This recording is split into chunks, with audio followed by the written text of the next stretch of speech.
भाई मैथ्स हलवा है और तेरे भाई का जलवा है। अब देख कैसे। देखो, इस प्रॉब्लम में हम एक वर्ड प्रॉब्लम सोल्व करेंगे जो कि मेंसुरेशन के ऊपर डिपेंड करती है। ठीक है, मेंसुरेशन क्या होता है? मेंसुरेशन पता है आपको? रेक्टेंगल, सर्कल, आपके स्क्वायर, 3D में आपके जैसे क्यूब हो गए, क्यूबॉइड हो गए, इस तरह के जो क्वेश्चन होते हैं उसकी वर्ड प्रॉब्लम है। ठीक है, क्या कहता है? देखो, कहता है half the perimeter of a rectangular garden. देखो, वीडियो अगर अच्छी लगी ना तो लाइक करना, कमेंट करना और अपने दोस्तों के साथ शेयर करना। ठीक है, ठीक है, मोटिवेशन मिलता है उससे यार, पढ़ाने का मन करता है। देखो, half the perimeter of a rectangular garden. ठीक है, जब भी तुम ऐसा क्वेश्चन देखो जिसके अंदर किसी शेप की बात हो रखी हो, किसकी बात हो रखी हो? किसी शेप की। जैसे यहाँ पे बात हो रही है रेक्टेंगल की, तो तुम्हें सबसे पहले क्या करना है ना, एक रेक्टेंगल बनाना है। ठीक है, रेक्टेंगल बनाओ। और जब रेक्टेंगल बनाओगे, जो लंबी वाली साइड होती है ना, जो लंबी वाली साइड दिख रही है आपको, इसको बोलते हैं एल। ठीक है, इसको क्या बोलते हैं? एल। जो लंबी वाली साइड होती है, जो लॉन्गेस्ट साइड होती है एक रेक्टेंगल की, जो सबसे लंबी वाली साइड होती है, उसको बोलते हैं लेंथ। और ये हो गई तुम्हारी ब्रेथ। ये चीज़ तुम्हें हमेशा करनी है। जैसे तुमने रेक्टेंगल वर्ड देखा, तुमने फिगर बनानी है। आ रहा है समझ में?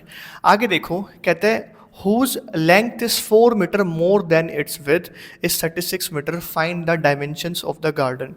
dimensions क्या होते हैं? dimensions होते हैं लेंथ और ब्रेथ। ठीक है, डायमेंशंस क्या होंगे इसके? लेंथ और ब्रेथ। क्योंकि बात किसकी हो रही है? एक रेक्टेंगुलर गार्डन की। तो जब रेक्टेंगुलर गार्डन की बात हो रही है तो डायमेंशंस क्या होंगे? क्या निकालने, क्या फाइंड करने हैं आपको? क्या फाइंड करने हैं? डायमेंशंस, मतलब लेंथ और ब्रेथ किसके? उस रेक्टेंगुलर गार्डन के। कहते हैं हाफ द पेरीमीटर। इसने पेरीमीटर की बात करी, तो मैं क्या करूँगा? पेरीमीटर लिख दूंगा। Perimeter, perimeter of a rectangular garden. अब यहाँ पे आ नहीं आएगा, द आएगा, क्योंकि स्पेसिफिक रेक्टेंगुलर गार्डन की बात हो रही है ना।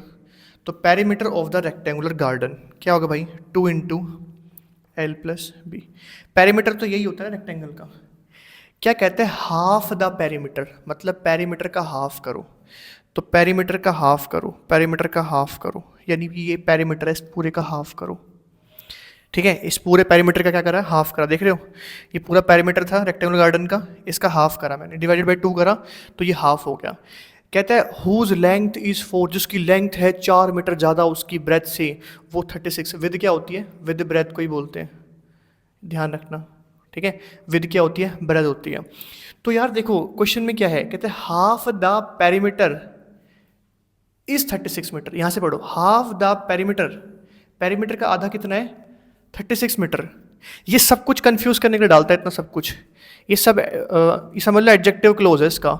इसके बारे में कुछ अलग से इन्फॉर्मेशन ऐड कर रहा है कि half the perimeter of A rectangular garden, कि तुम्हारे पास में एक रेक्टेंगुलर गार्डन है, उसका हाफ करो। हुज लेंथ, इसकी लेंथ 4 मीटर ज़्यादा है उसकी ब्रेथ से, उसकी विड्थ से, वो 36 मीटर है। इसका मतलब पेरीमीटर का तुम हाफ करोगे ना, तो उसकी वैल्यू कितनी है? 36। तो 2 से 2 कट जाएगा, यानी L + B की वैल्यू कितनी देगी? 36। चलो इसको L और B में ही सोल्व करते हैं ना, X और Y लेट नहीं करते। चाहो तो तुम्हारा मन करे तो लेंथ को X मान लेना, ब्रेथ को Y मान लेना, एक्स वाई से कर लेना, या फिर यार ये भी वेरिएबल है, इससे इससे करते हैं ये वाला क्वेश्चन सोल्व। ठीक है, आप एक्स और वाई से प्रैक्टिस करना है इसको। ओके, अब देखो मैंने क्या किया, पेरीमीटर लिया रेक्टेंगुलर गार्डन का, उसका हाफ करा, कितना था? 36 मीटर। अब क्वेश्चन के हिसाब से क्या कह रहा है? क्या देखो, लेंथ हमेशा बड़ी होगी ब्रेथ से। अभी मैंने आपको बताया था लेंथ बड़ी होती है ब्रेथ से। अगर मैं लेंथ को बराबर रखने की कोशिश करूँ ब्रेथ की, तो क्या बराबर हो जाएगी? क्या नहीं हो सकती। तो इनमें फ़र्क कितना है वो देखो, यहाँ पे लिखा है length is 4 metre more than, 4 metre ज़्यादा है ब्रेथ से। तो मतलब ये वाली वैल्यू ऑलरेडी ज़्यादा है। ठीक है, बी छोटा है। ठीक है, तो मुझे किस में ऐड करूँ मैं? 4 किस में ऐड करूँ? देखो, या तो तुम एल में से 4 लेस कर दो तो ये दोनों बराबर हो जाएंगे, या फिर तुम बी में 4 ऐड कर दो, या तो तुम एल में से 4 लेस कर लो।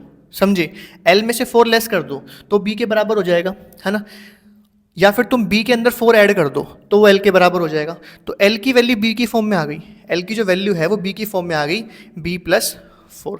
अब इस l की वैल्यू को तुम इसमें पुट कर दो। आ रहा समझ में? l की जगह रख दो b+4, ठीक है, प्लस b। ये b+4 किसको दिखा रहा है? l को दिखा रहा है, जो l की वैल्यू तुम्हारे पास में है, ये b+4। क्योंकि लेंथ हमेशा बड़ी होती है ब्रेथ से, समझ रहे हो? लेंथ हमेशा ब्रेथ से बड़ी होती है। और मैंने क्या करा, इनको बराबर रख लिया पहले, फिर देखा कि लेंथ तो बड़ी है, तो छोटी वाली में 4 जोड़ूंगा तो बराबर हो जाएगी। अब मैं L की जगह क्या यूज़ कर सकता हूँ? b+4। तो मैंने यहाँ पे सब्सटीट्यूट कर दिया b+4 प्लस b आ गया इज इक्वल टू में कितना आ गया? 36। तो एक b, 2 b, कितने भी हो गए? 2b।